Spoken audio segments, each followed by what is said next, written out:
Voilà. Alors, avec ce chant, nous commençons les paroles qui nous viennent aujourd'hui des nations amérindiennes de l'Amérique du Nord, tout particulièrement de la nation Aniunuiwa, du clan de l'ours, que je représente ici, au nom de mon enseignante, la vénérable Dahani Iwahu, qui est la 27e génération de sa famille qui porte les enseignements sacrés d'une nation dont l'histoire remonte à plus de 133 000 ans d'histoire. Quelque chose qui est très important pour nous, c'est de conserver la mémoire d'où est-ce qu'on vient. Et c'est conservé dans un enseignement qu'on appelle la prophétie. La prophétie, c'est quelque chose qui s'étend autant dans le passé comme dans l'avenir et qui se conjugue toujours dans le moment présent. Dans l'histoire que nous portons, il y a la notion de ce qui va venir aussi dans l'avenir. Et cette compréhension d'où nous venons et où nous allons est très importante dans la compréhension de l'être humain.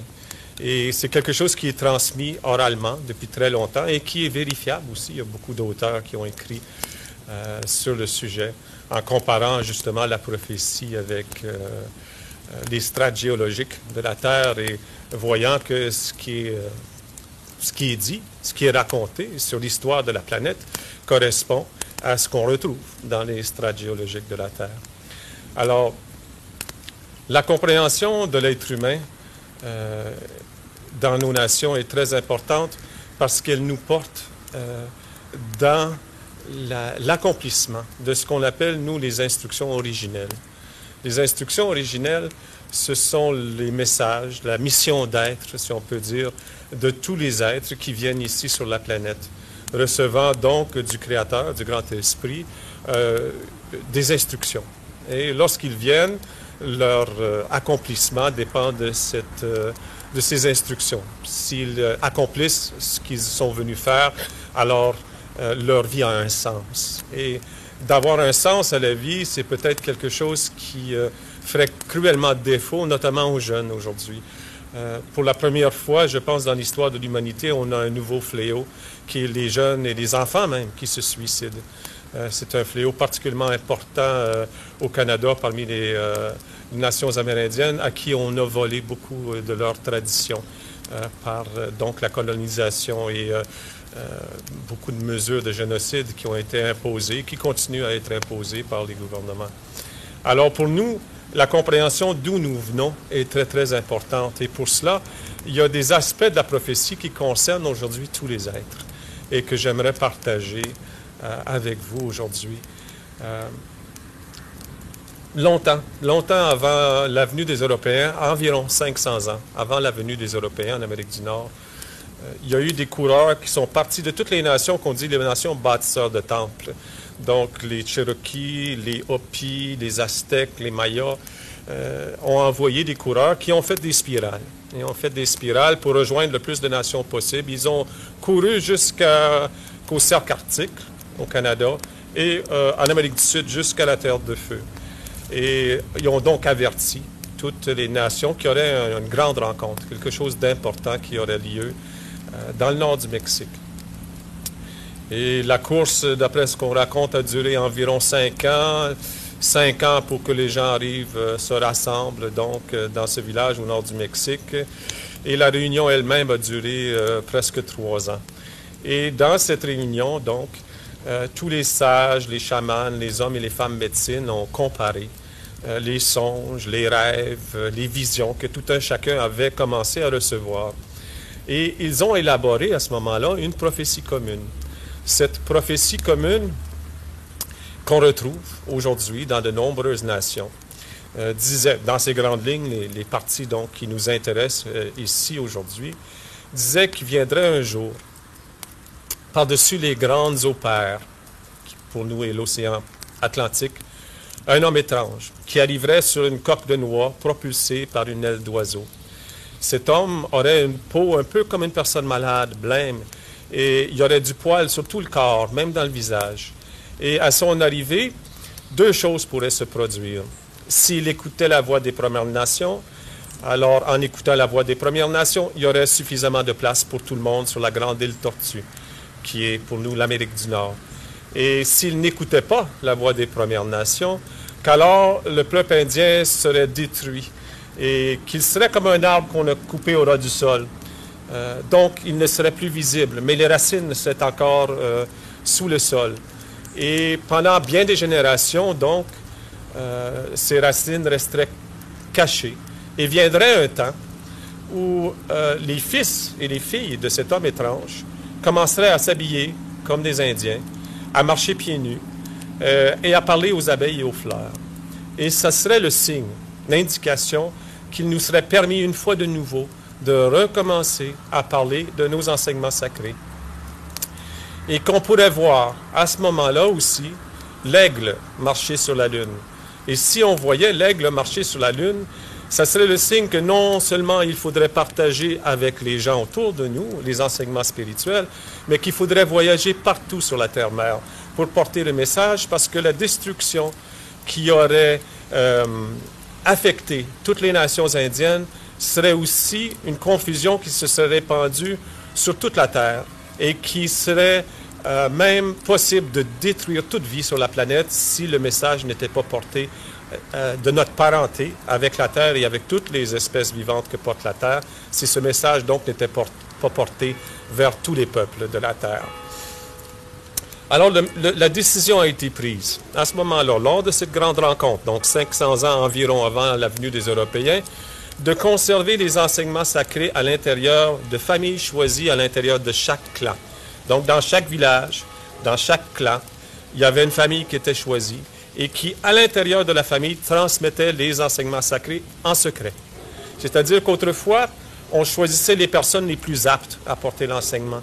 Mais qu'à partir de ce moment-là, c'était uniquement à l'intérieur de la famille que les enseignements étaient portés et ils étaient portés de façon secrète. C'est-à-dire que même les gens dans le village, au bout de quelques générations, ne savaient plus que ces enseignements-là spécifiques au clan étaient portés par telle famille.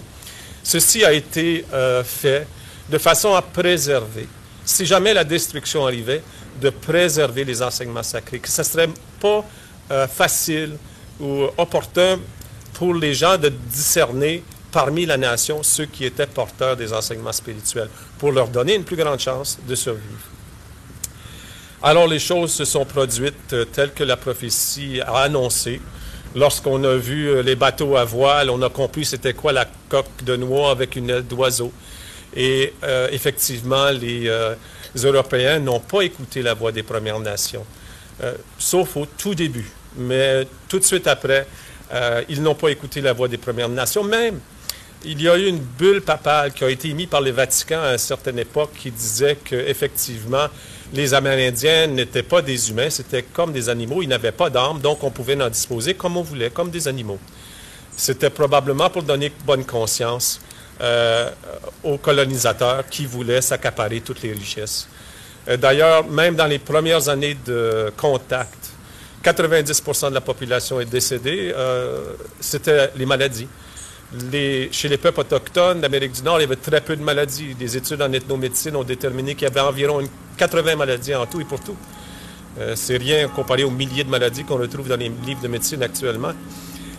Et avec les nouvelles maladies qui apparaissent à tous les mois presque, à cause du mode de vie. Donc, le mode de vie des Européens était malsain comparativement au mode de vie amérindien. Donc, les maladies contagieuses que portaient les Européens, les Indiens n'avaient pas d'anticorps.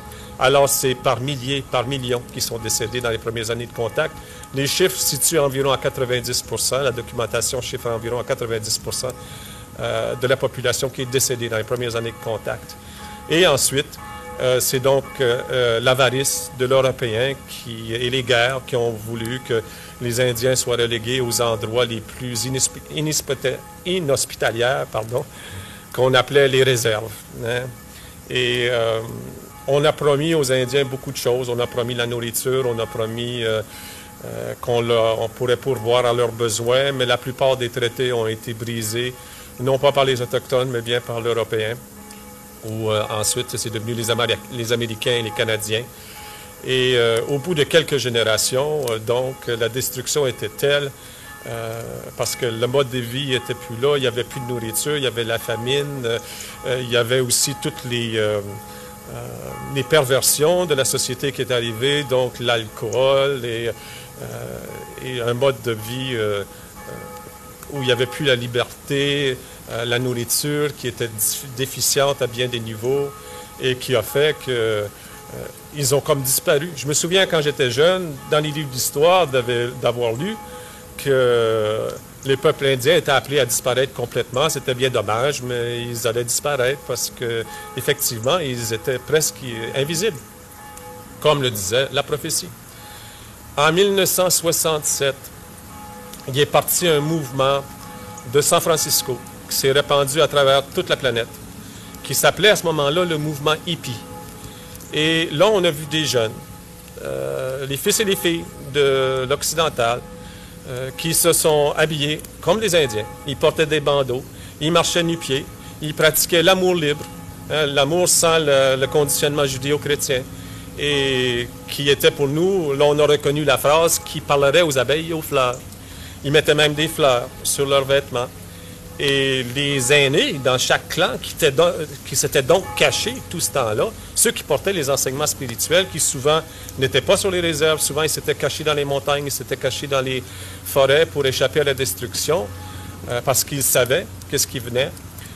Donc, ils se sont parlé, ils se connaissaient entre eux, ils se sont dit c'est bien le signe qu'on attendait. Et tous ont été d'accord pour dire oui, c'est ce signe que nous attendions.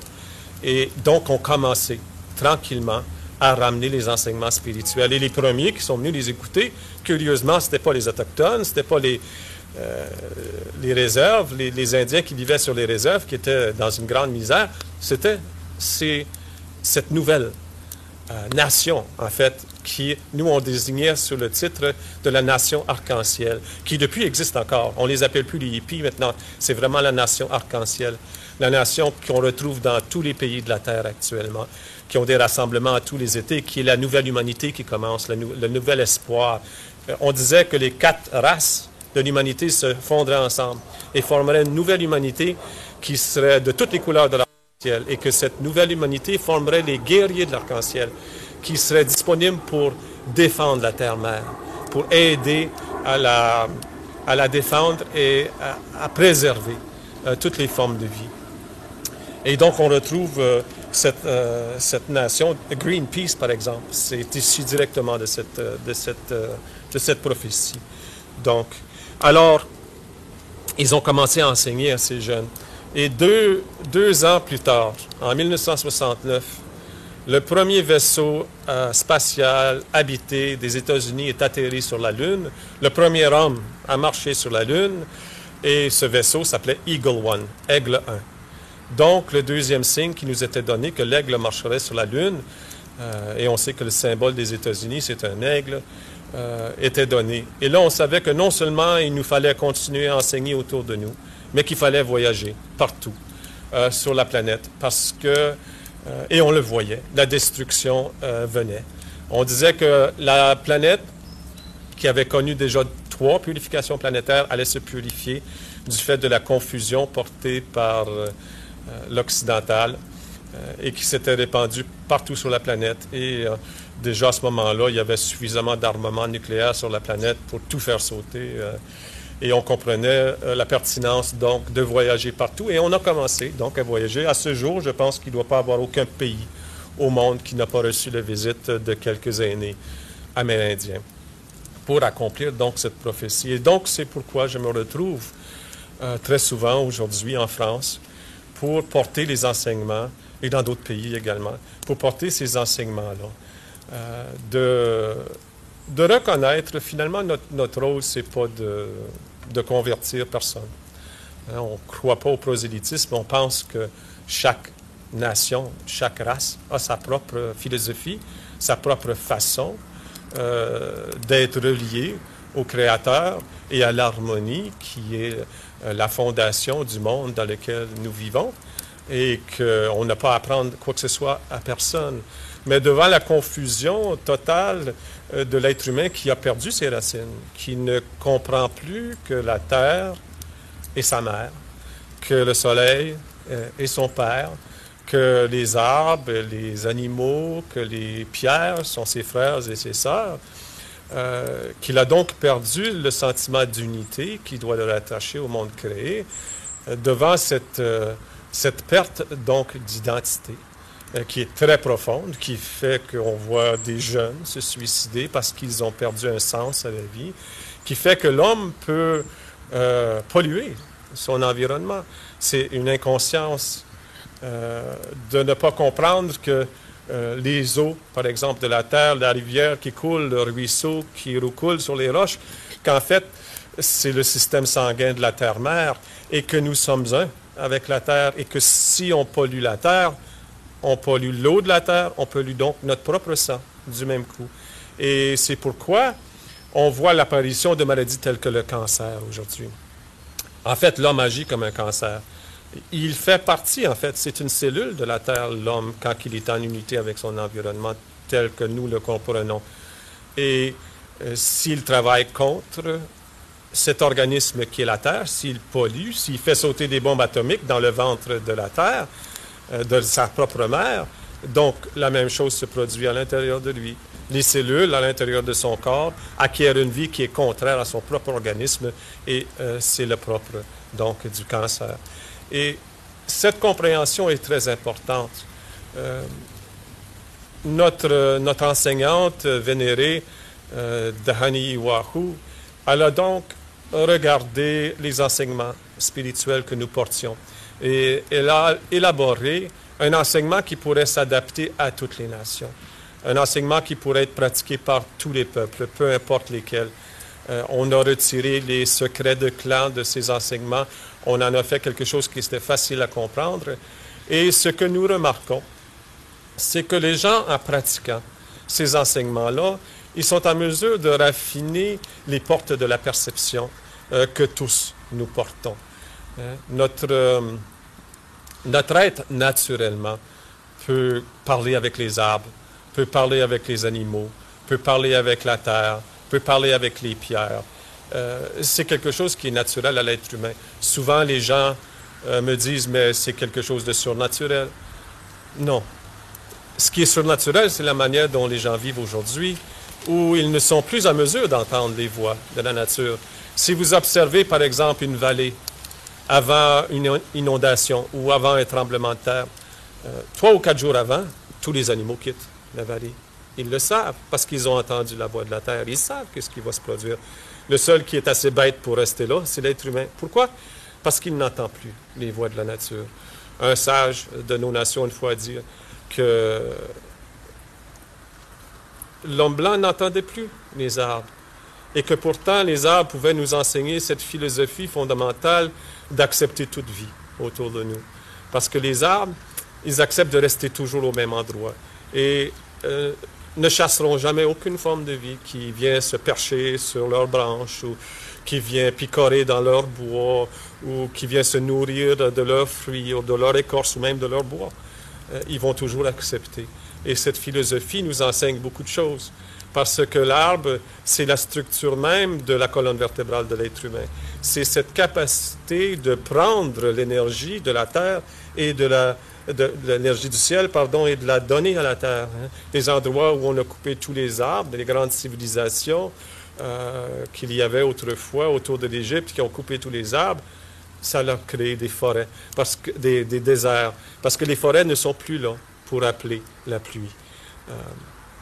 Alors, cette compréhension innée de notre place au sein du monde, elle est très importante. Et en pratiquant donc les méditations, les prières et les exercices qui sont issus de notre tradition, on s'est aperçu que les gens venaient tranquillement qu'à réentendre les voix de la nature. Alors, notre but, ce n'est pas d'en faire des Indiens. Notre but, c'est notamment de leur permettre de recommuniquer avec la terre, parce que les enseignements de chaque terre sont encore présents. Une histoire intéressante que je peux vous raconter à ce sujet. j'enseignais en Allemagne, dans une communauté. Et cette communauté vivait dans un ancien centre d'entraînement, je pense que c'était au sud-est de Berlin. Et je venais d'arriver, ils faisaient une fin de semaine sur l'esprit communautaire. Et ils avaient montré un grand pavillon à l'extérieur pour les repas. Je rentre dans le pavillon, ils me servent quelque chose à manger. Je m'assois, puis j'étais face à l'entrée de la tente, et je vois un esprit rentrer, un vieil ancêtre, tout habillé de blanc, avec la barbe blanche, les cheveux blancs, et qui vient sur moi avec beaucoup d'empressement. Et il voulait vraiment me parler, là, mais tout de suite. Là, il semblait très pressé. Et ben là, j'avais des gens qui me parlaient, qui évidemment ne pouvaient pas voir cet ancêtre. Alors, je lui demande s'il ne pouvait pas attendre qu'après le repas, par politesse pour les gens avec qui j'étais, j'irais parler avec lui. Et donc, après le repas, je sors de la tente, puis tout de suite, il est là. Puis très pressé, il veut me parler. Alors, je lui demande encore quelques minutes pour que je puisse méditer, m'accorder. Et au moment où je m'ouvre à sa voix, il me dit qu'il est gardien, puis qu'il reste depuis très longtemps sur la terre, en tant que gardien de cette terre, parce qu'il y a des choses à transmettre. Et que pour la première fois, depuis très, très longtemps, il y a enfin une communauté. Parce que c'est une chose à comprendre que tous les enseignements autochtones de la terre se transmettent à l'intérieur d'un contexte communautaire. L'homme n'est pas fait pour vivre en société, en civilisation, où les gens essayent de dominer la nature, ou essayent de dominer d'autres peuples, où la relation des gens est une relation, donc société dans le mot associé dans un but économique. C'est pas le propre de l'homme. Le propre de l'homme, de l'humain, pardon, c'est de vivre à l'intérieur d'un contexte communautaire où il y a du partage. Il y a du partage les uns avec les autres, mais le partage aussi avec les autres règnes de la nature. Donc, pour enfin voir cette communauté, l'ancêtre était ravi, mais personne ne l'entendait. Personne pouvait, il ne pouvait pas transmettre son enseignement, car personne ne le voyait, personne ne l'entendait. Alors, j'ai dit, mais que veux-tu que je fasse? Il m'a dit, si tu leur montres l'offrande de cette terre ici, ça va ouvrir leur porte de perception et ils pourront me voir. Alors, j'accepte. Il me montre l'offrande qui est avec le miel. Il m'enseigne qu'autrefois, les peuples de par ici, leur symbolisme était basé sur les fleurs. Et donc, le miel, c'était l'offrande appropriée. Et c'était logique parce que j'avais bien vu qu'il y avait beaucoup plus de variété au niveau de la végétation que par chez moi. Et aussi, nous, notre symbolisme est basé sur les animaux. Et qu'il y avait moins d'animaux en général, d'après ce que je pouvais voir. Donc, c'était logique. Alors, au bout de 3 jours, j'obtiens que cette communauté tente l'expérience, 40 d'entre eux. Et donc, je les accorde avec quelques chants, le rituel qu'on a fait au début, et puis je les envoie donc porter leurs offrandes dans la nature, avec le message de donner aux esprits de la nature et ensuite de revenir. Après avoir pris quelques temps de méditation au sein de l'emplacement qu'ils auront choisi. Et lorsqu'ils sont revenus, 39 d'entre eux avaient eu une communication quelconque avec l'ancêtre. Il y en a qui ont seulement entendu craquer une branche, ils sont retournés, il n'y avait personne, mais d'autres ont carrément parlé avec l'ancêtre. Sur 40 personnes, une seule personne n'a rien vu, n'a rien entendu. Puis pourtant, ce n'étaient pas des gens qui avaient une démarche spirituelle. C'était des gens qui avaient des expériences communautaires qui étaient très importantes pour eux, mais ils n'étaient pas fermés à la spiritualité, mais par contre, la spiritualité n'était pas nécessairement au cœur de leurs préoccupations. Alors, on voit que l'enseignement est encore là. L'enseignement est encore au cœur de la terre, au cœur des pierres, au cœur des arbres. Et les ancêtres, même, dans bien des cas, sont encore là et peuvent transmettre l'enseignement. La seule chose qui est requise, c'est que nous puissions nous ouvrir à une compréhension qui est autre et, en cette époque aussi, de comprendre l'unité qui unit toutes choses dans la création. Beaucoup de gens sont en démarche spirituelle, mais se tiennent dans leur petit groupe fermé, dans leur petit clan, dans leur petit cercle spirituel.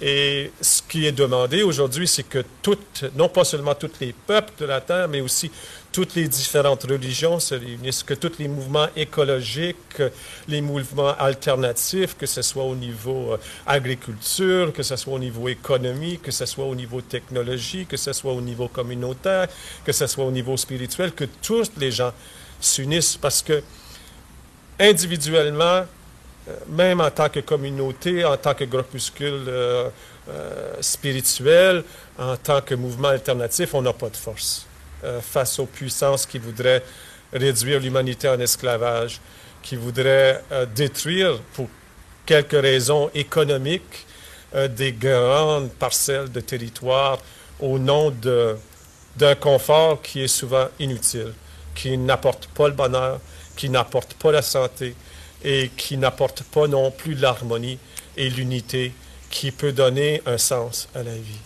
Donc, c'est très important que nous nous unissions tous aujourd'hui. De quelle façon cela sera possible, on verra, l'avenir nous dira. Mais c'est ce message qu'on porte, ce message d'unité des hommes, des humains entre eux, des mouvements entre eux et de l'humain aussi avec la nature, de l'humain avec les arbres, avec les plantes, avec les éléments, avec les pierres et avec les animaux et les oiseaux. Il y a quelque chose que j'ai remarqué, moi, à dialoguer et enseigner aux Européens, c'est que la culture et l'éducation semblent avoir volé, enlevé la solidité de l'être, la confiance de l'être humain en lui-même.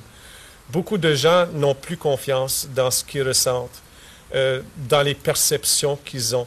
Hein, souvent, je montre un exercice de lire les énergies avec les mains ou de contacter l'animal totem. Les gens réussissent, mais ils viennent me voir, est-ce que c'est correct?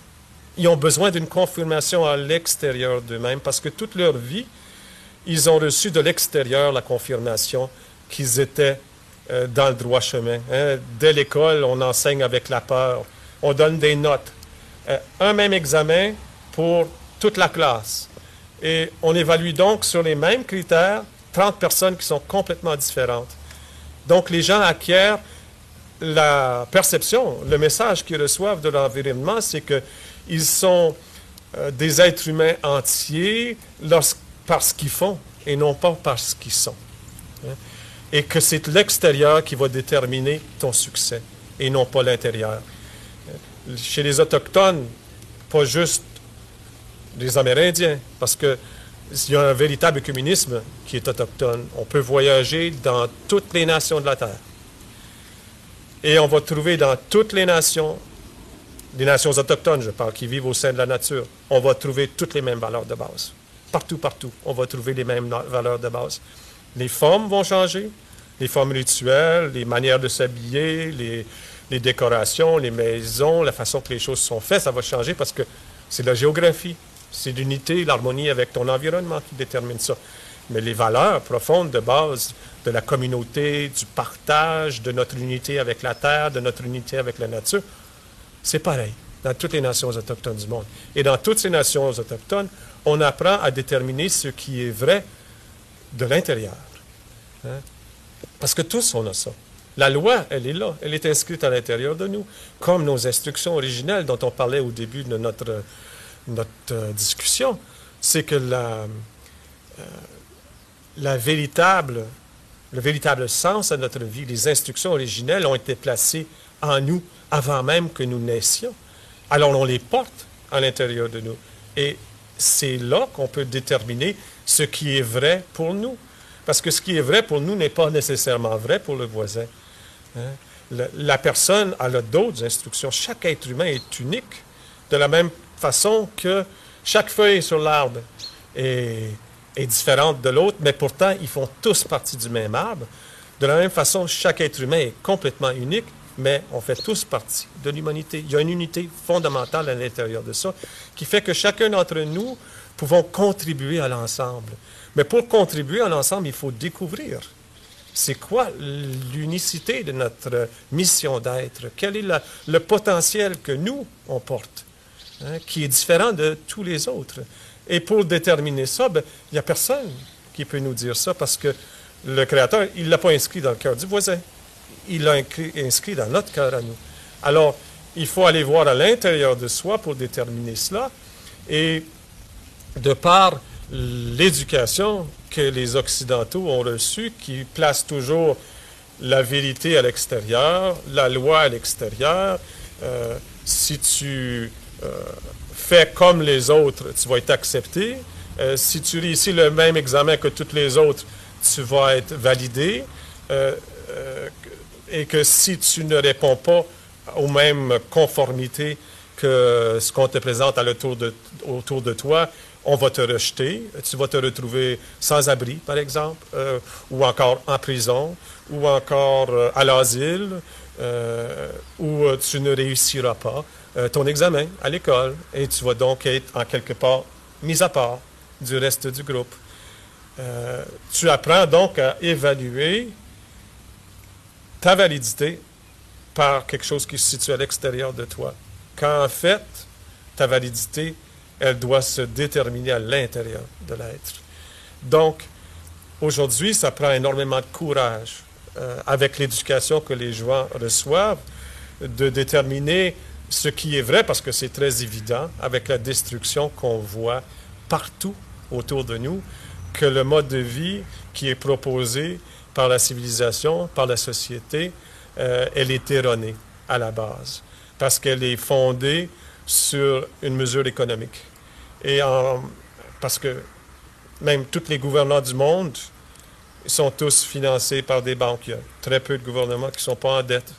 Donc, il y a quelqu'un en derrière de tout ça qui tire les ficelles, et c'est essentiellement une considération économique.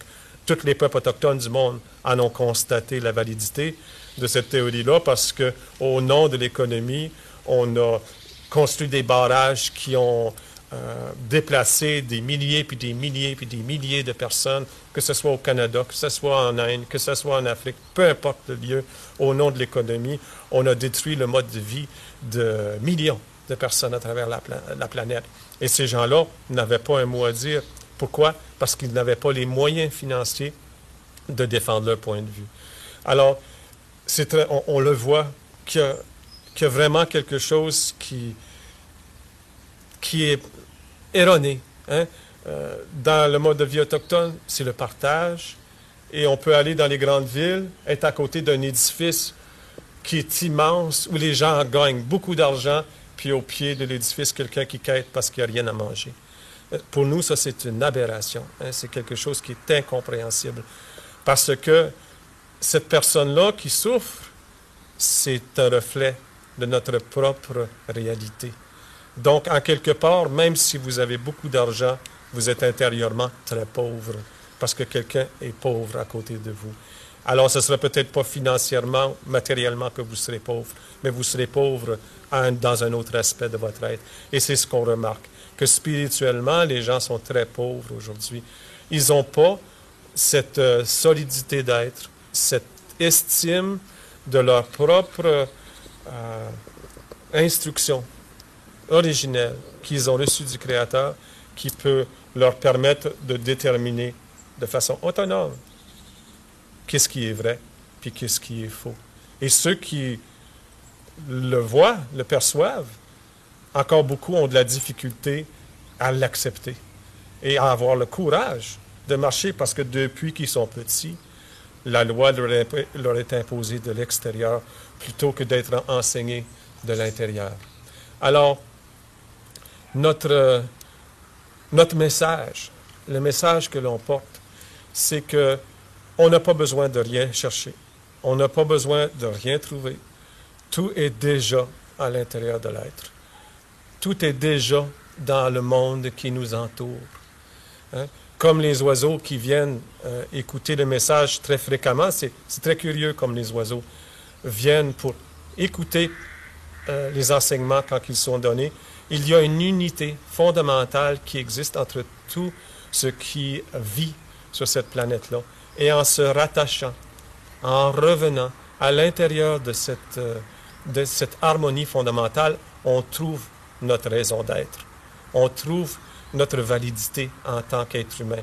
Et on vit à ce moment-là une expérience merveilleuse qui n'a pas de commune mesure avec ce qui se vit dans un monde où tu attends ta validité de l'extérieur, où ton succès est mesuré par ta situation financière ou matérielle, où tu as besoin, pour te sentir vrai, d'une approbation qui viendrait de l'extérieur, où tu as peur, où tu vis dans la peur, de ne pas être pleinement toi-même parce que tu pourrais être jugé ou non accepté par les autres. C'est quelque chose de typique de toutes les nations autochtones d'accepter tout le monde avec leurs différences. Et même, il arrive des gens qui sont vraiment complètement différents, que dans notre société seraient considérés comme des handicapés ou des débiles. Et ils sont acceptés, ils sont différents. Et en fait, cette différence, elle est un atout. Parce que ces personnes-là vont voir des choses, vont comprendre des choses, vont avoir des habilités que les autres n'ont pas. Il faut seulement la découvrir. Et on va donc enseigner des moyens, des rituels, la quête de vision, des façons de se ressourcer, d'aller voir à l'intérieur et de valider donc la raison de notre existence, de notre naissance au sein de la communauté où on est venu. Tous les êtres sont importants pour la Terre-Mère.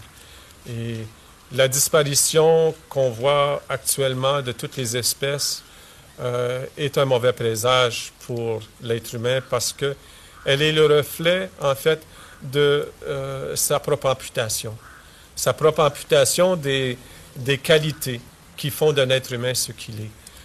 L'être humain, dans toutes les nations autochtones, doit apprendre à devenir un être humain parce que, contrairement aux autres espèces naturelles, l'être humain a le choix. Le loup ne peut pas décider du jour au lendemain qu'il est fatigué de son mode de vie puis aller prendre une bière à taverne. Ça ne marche pas. Hein? Il ne prendra pas un choix comme ça, comme l'arbre ne se déplacera pas dans le champ d'à côté. Hein? Ils font toutes les espèces naturelles, minérales, végétales, animales, élémentales. Ils font toujours exactement ce que le Créateur leur a demandé. Leurs instructions originelles, ils les respectent intégralement. Et en respectant intégralement leurs instructions originelles, ils sont constamment en prière, ils sont constamment en harmonie, ils sont constamment en unité avec le monde dans lequel ils sont. Le seul qui a ce pouvoir du choix, c'est l'être humain. En ayant un pouvoir de choix, donc l'être humain, il doit cultiver sa capacité à déterminer à l'intérieur de lui ce qui est juste, ce qui est vrai, ce qui constitue ses instructions originelles, et d'avoir le courage ensuite de les accomplir. Et c'est là qu'il devient un être humain véritable. Tous les peuples autochtones ont un mot pour désigner la nation, puis la plupart du temps, ce mot veut dire être humain véritable. Et c'est quelque chose qui, contrairement aux autres formes de vie qui partagent la planète avec nous, n'est pas acquis. C'est quelque chose qui doit venir par l'effort de chaque être humain pour se relier directement avec sa source, avec le Créateur, avec ce qui en lui a placé les instructions originelles, qui est sa mission d'être. Et c'est pourquoi, dans les nations autochtones du monde entier, on n'a pas de prêtre. De prêtre pour dire, on a des prêtres, oui, mais on n'a pas quelqu'un qui agit comme intermédiaire entre le monde spirituel, le monde divin, puis l'individu. Chaque être humain est appelé à trouver par lui-même ses instructions originelles. Le rituel le plus connu pour cela, c'est ce qu'on appelle la quête de vision. La quête de vision, c'est le rite de passage, le rituel de passage, où le jeune homme, le jeune garçon, le garçon devient un homme. Et donc, 13-14 ans, à l'âge de la puberté, il est préparé pendant environ une année par les hommes plus âgés et il est amené sur la montagne où il va passer 4 jours, 4 nuits, en général, ça peut être plus, à jeûner.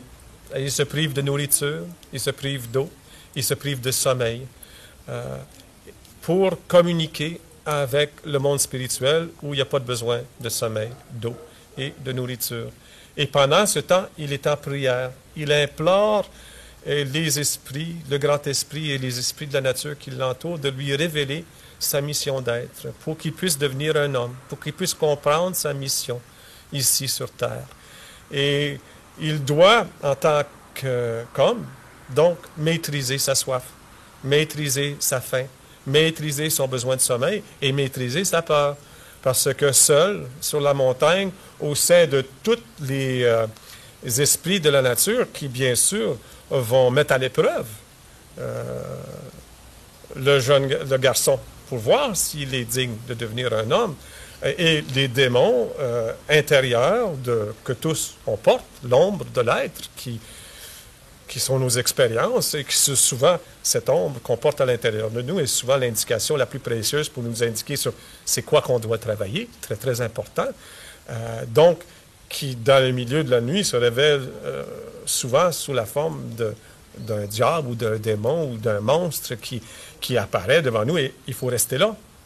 Il faut rester là, il faut vaincre aussi sa peur de cet aspect de nous qu'on n'avait jamais eu besoin de confronter parce qu'on avait toujours les gens de notre communauté, de nos parents pour nous aider.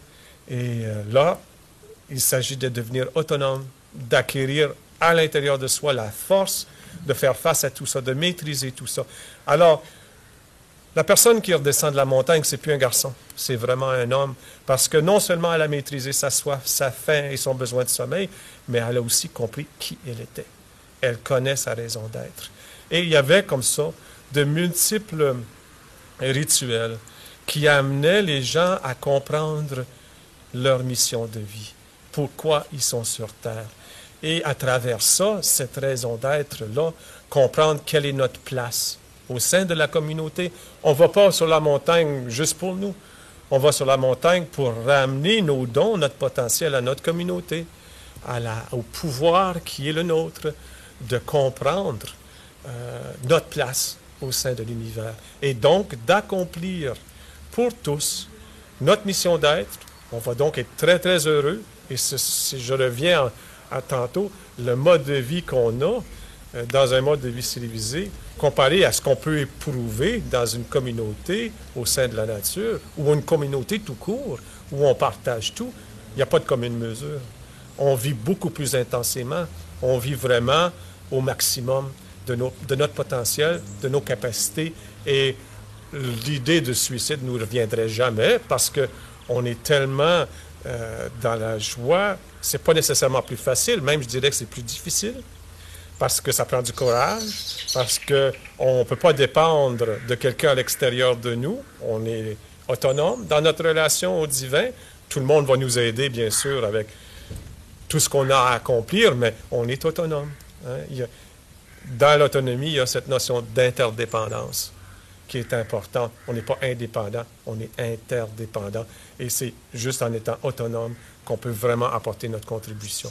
Alors, c'est un peu le message que tous, dans le monde actuel, on peut acquérir et que nous sommes venus porter et qu'on donne des moyens habiles, des moyens utiles, des techniques qui peuvent nous permettre d'appréhender, en fait, qu'est-ce qui est à l'intérieur de nous, hein, et d'offrir la sagesse que nous avons acquis depuis très, très longtemps. On est probablement le plus vieux peuple de la Terre. J'ai entendu parler d'aucune nation qui pouvait situer son histoire à 133 000 ans dans le passé. Alors, je vais terminer avec notre chant à Winnene, chant de création, qui amène la compréhension de la synthèse afin d'intégrer dans notre corps la compréhension innée, inoubliable des enseignements qui ont été partagés.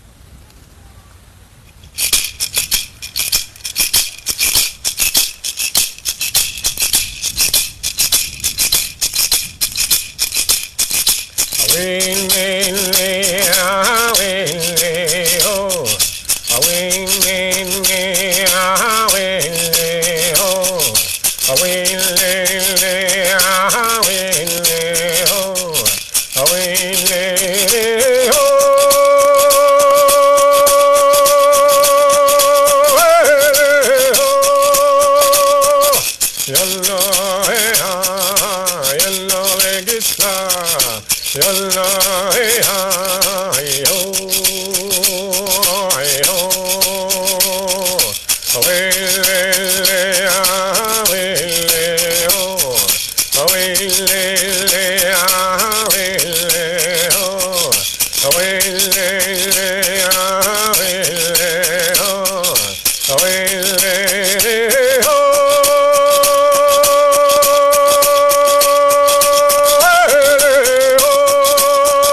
Tanith Kumitine Gichumanto, qui veut dire je remercie le Créateur et je suis un avec le Créateur.